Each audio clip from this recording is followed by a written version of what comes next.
All right, Shalom. Before I get started, Barakatha Yahweh, Barakatha Yahweh Shai, Barakatha Yahweh, Barakatha Yahweh Shai, Barakatha Yahweh, Barakatha Yahweh Shai, Kahala Yahweh, Bahashem, Yahweh Shai, Bahashem, Rachak Wadash. Secondly, I want to give double honors to the elders apostles of Great Millstone, Rule Well, and Teach Well, and who are the true leaders of Israel today.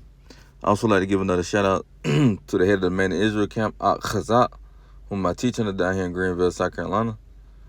And I also like to give another shout out to you sincere Akim, you brothers out there that's pushing this truth and all sincerity and righteousness in these last days. And I also like to give another shout out to you Israelite foreigners that's looking like the other heathen nations cause of confusion, coming back to our heritage in these last days. And a quick shout out to you few Outwath, you sisters out there that's standing in order and doing what y'all need to do in these last days. To y'all that say shalom. All right, now coming back through the spirit and power you have by Shem Shai with another lesson. This title of this lesson is gonna be we look for everlasting kingdom, or we're gonna receive an everlasting kingdom, man.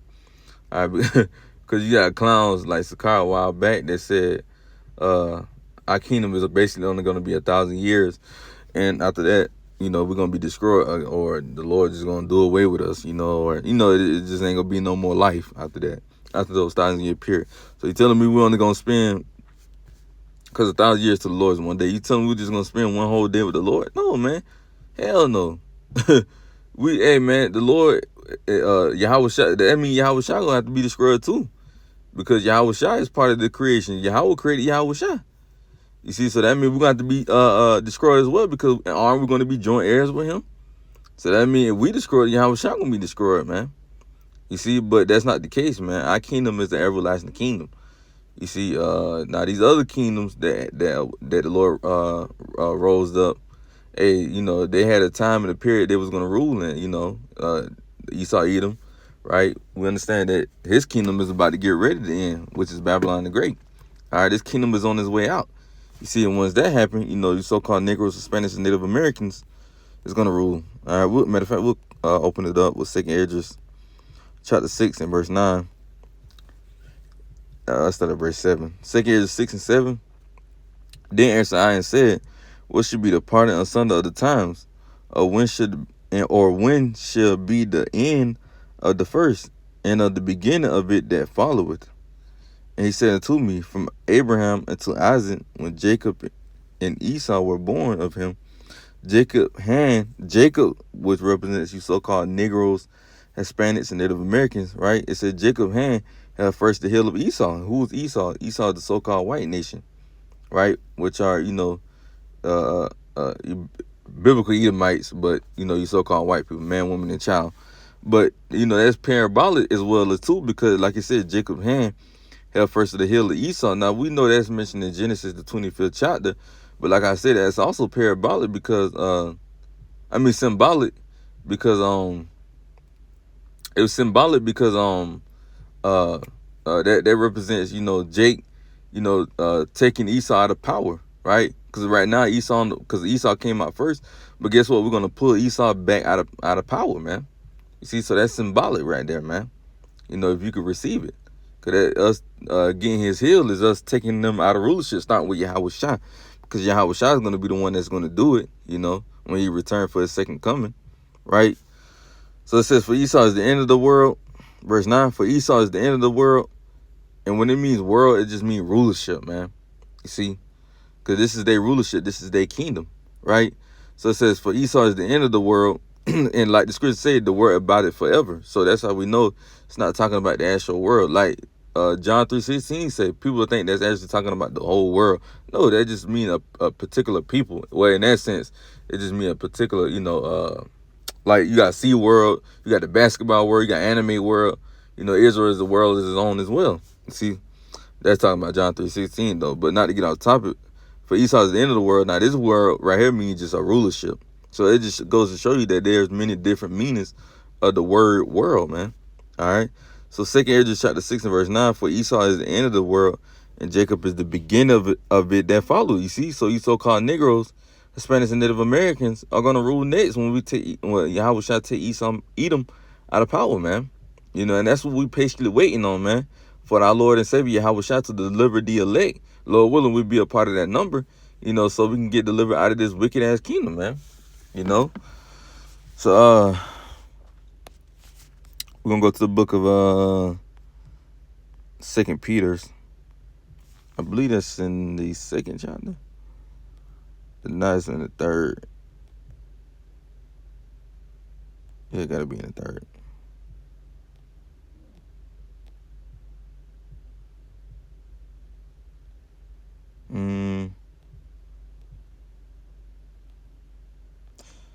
Okay, yeah. There we go. I'm gonna start at verse 12. 2 Peter 3:12. Looking for and hasten until the coming of the day of God. You see, we wait for our Lord and Savior Yahushua to return. The elect is. You see, because we understand when Yahushua come, hey, that's when we're gonna get our kingdom, man. So we hasten for that day, man. We're ready. We're looking forward for it, man. Because we on our watch at that. We ain't trying to get caught lacking when he come. Because like the scripture say, he coming as a thief in the night. So we stand on our watch. So we will be able to be delivered, man. You see, so we looking for and hasten until the coming of the day of God, wherein the heavens being on fire should be dissolved, and the elements should melt with fervent heat. You see, so the second death is going to be by fire, man. Thermonuclear fire, and also by the chariots, man. They're going to melt the elements, man. That's showing you how hot it's going to be during that day.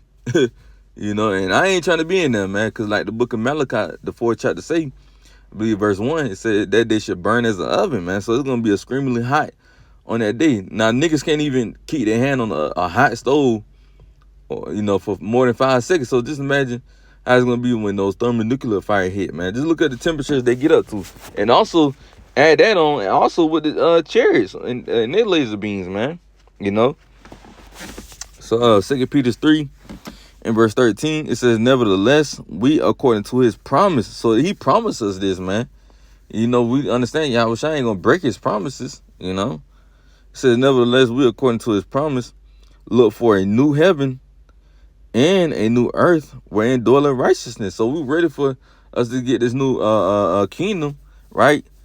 So we can that's going to be dwelling in righteousness, man. We look forward for that, man. Because we haven't had a peaceful kingdom since after the death of King Solomon, man, which was Yahushua in the reincarnation, if you could receive it, man. So we, according to his promise, looking for this, man. Because we haven't had true peace since, King Solomon died. And he went off. Ever since he went off, hey man, we've been going through hell, And we need a break, man, because we've been busting our ass off, being out the captivity, being on the bottom, treated like shit. So it's only right that Yahushua give us this glory. It wouldn't make sense if we the Lord chosen people. It wouldn't make sense for him to be his chosen people and we don't get no kingdom. You telling me all these wicked ass nations get a kingdom except for us, but we your chosen people? It wouldn't make sense.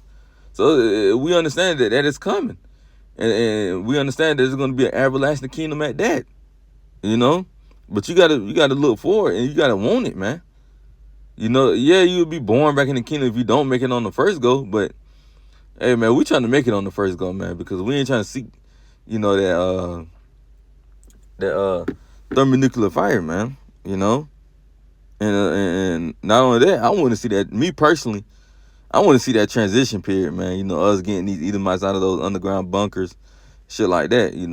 Us being being up in the chariots, receiving those new bodies, man. What I'm saying? That's a once in a lifetime thing, man. I want to be a part of that, man. And Yahweh Ratazah, I do. You few brothers and sisters that watch, So, and another Slakia. And another reason, we're looking forward for this new kingdom is because of this. Revelation 21 and verse 4 says, and God shall wipe away all tears from their eyes, and there shall be no more death, neither sorrow nor crying, neither should there be any more pain, for the former things are passed away. See, that's why we're ready for this new kingdom, man. This everlasting kingdom, man. Because we understand ain't going to be no more crying in the kingdom, right? We understand ain't going to be no more death, right? Sorrow, you struggling, right? Ain't gonna be none of that when we get into New Jerusalem, the kingdom, man. You know, and niggas don't want that. Niggas want to stay over here in America and die. You got to worry about your family members dying one day. Man, you don't want to have to worry about that. You just want to enjoy a peaceful kingdom, man. A peaceful life. But we understand we ain't going to get no peaceful life in this wicked-ass kingdom known as Babylon the Great America, man. So that's why we're waiting, you know, for this everlasting kingdom that Yahweh Shai promised us, man. You know? And if you ain't waiting on that day, man, you're not in the right spirit, man, especially if you're in this truth. We understand 2/3 want to stay in Babylon the Great, but if you a so-called brother in this truth, and you don't want to get out of this wicked kingdom, you want to stay here, man, you need to check your spirit, man. Because, hey, man, we know the true prophets, we don't want to be here. We don't have to wake up every morning or night to go to fucking work, you know, and then brother getting paid at that. Have to worry about paying bills. You know, we get tired of that, man. So, I'm gonna go to the book of All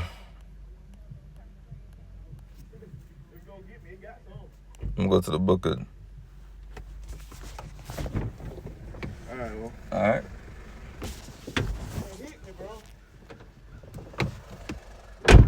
That was Jake from damn work.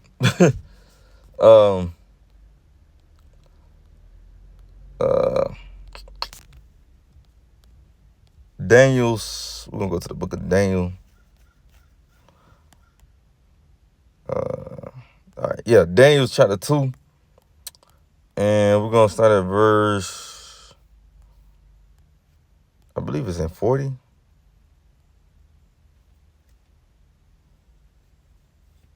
Because this is talking about all the kingdoms, right? When you start at like verse, when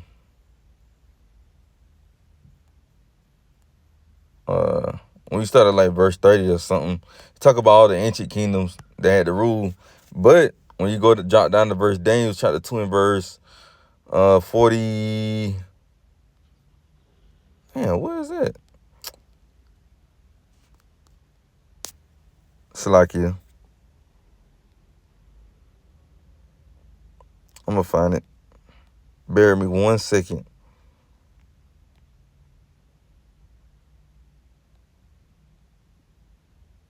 Okay, yeah, there we go. Daniel chapter 2 and verse 44. It says, and in the days of these kings shall the God of heaven set up a kingdom. You see? He says set up a kingdom, right? It said which shall never be destroyed. And we understand that is not talking about America, man, because America is on its way out, man. So we know it's not talking about wicked ass America, man, because America is the country that's ruling right now. America is that top nation, man. So it says, and in the days of these kings shall the God of heaven, Yahweh, set up a kingdom which shall never be destroyed. Right? It said which shall never be destroyed. Like I said, America is about to get ready to be destroyed. Why you think you're seeing all these other countries like China, Russia, Iran, North Korea, etc., you know, threaten America with missiles? You see? It says, and the kingdom should not be left to other people, but it should break in pieces and consume all these kingdoms, and it should stand forever. You see? So this kingdom that we're about to receive is going to stand forever through the spirit and power of Yahweh Shai, man. You see?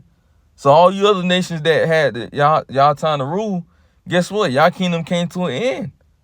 You see? And all our past kingdoms even came to an end. But this kingdom that's about to come up, which is, you know, the kingdom of Yahweh Shai, or Yahweh Shai, hey, we understand that this is an everlasting thing, man.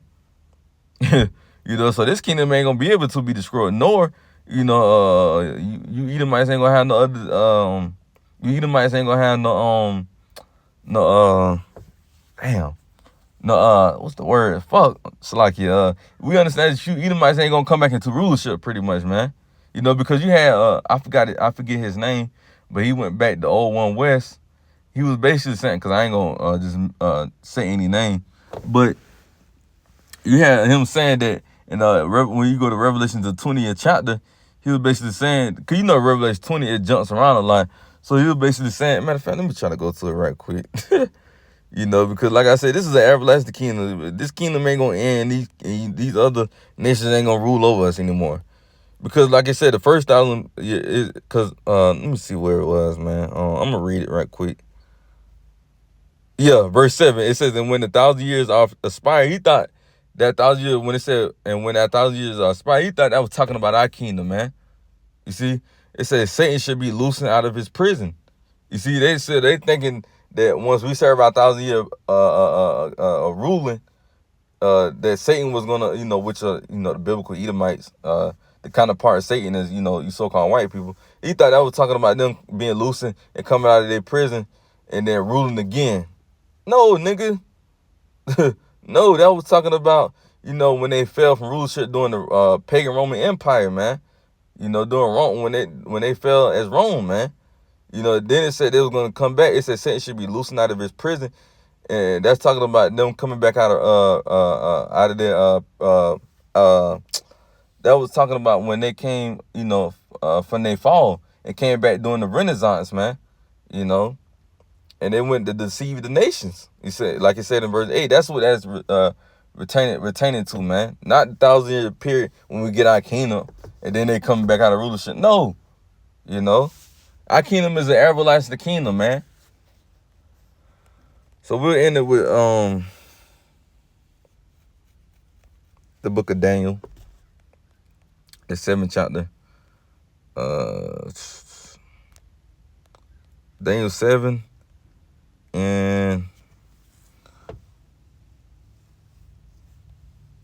we're gonna read verse 14. We're gonna jump down a line. Daniel 7 and 14, and there was given him dominion and glory in a kingdom that all people, nations, and language should serve him. His dominion is an everlasting dominion which should not pass away, and his kingdom that which should not be destroyed. You see? So our Lord and Savior kingdom is not going to be destroyed, man. You see? It just said, and there was given him dominion and glory in a kingdom that all people, nations. So yeah, these other nations going to be in the kingdom. We don't neglect that. You see? We know y'all gonna be in the kingdom, because you have some Israelites that I'll probably say y'all not gonna be in the kingdom. Yeah, they will, because you know why? They're gonna have to be our slaves. That's the only reason y'all coming into the kingdom. And then y'all Edomites gonna be scrubbed, but you other nations, y'all gonna be put back in y'all other land, like you so-called Chinese, you so-called Africans, you so-called Japanese, right? You Indians. Right, y'all gonna be put back in y'all lands, but you Edomites, y'all gonna be destroyed after y'all 1,000 years of slavery, man. Thus said the Lord. But like I said, and there was given him dominion and glory in a kingdom that all people, nations, and languages should serve him. So y'all gonna be serving who? Yahweh Bahashem Yahweh Shai. You see, his dominion is an everlasting dominion which should not pass away, and his kingdom that which should not be destroyed. So our Lord and Savior Yahweh Shai kingdom ain't gonna be destroyed, man. After the Father promised him an everlasting kingdom, and us. You see, we're gonna, like I said earlier, we're gonna be joint heirs with him, man. So let's jump down to verse 18.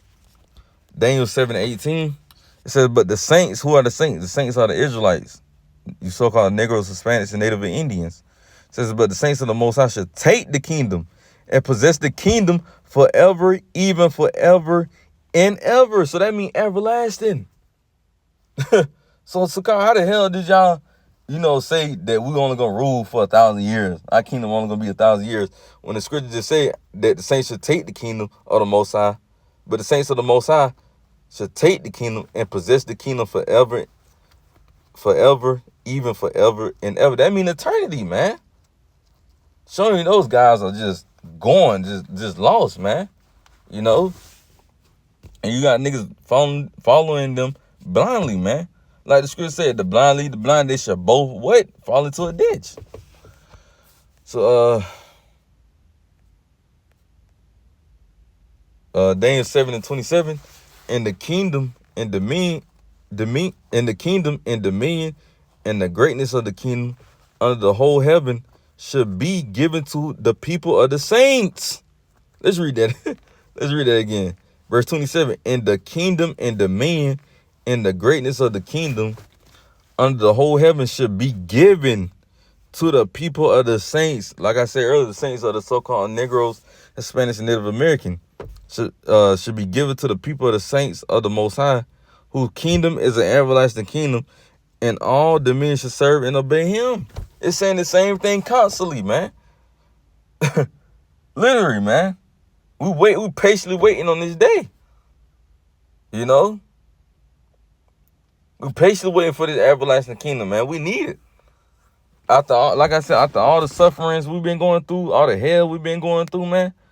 Not even just on this side, but in our past lives, man. In our past reincarnations, man. You know, we don't even know what it feels like to have true peace anymore, man. You know, because like I said, we've been going through captivity after captivity after captivity, man. You know, we sick and tired of it. Matter of fact, I said I was going in there right there. I'm actually...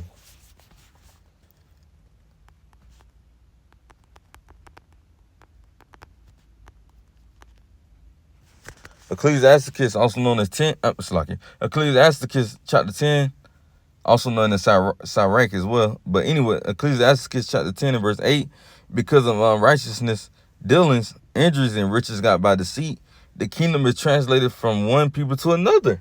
And what one person that is going to, and what other nation is going to translate from?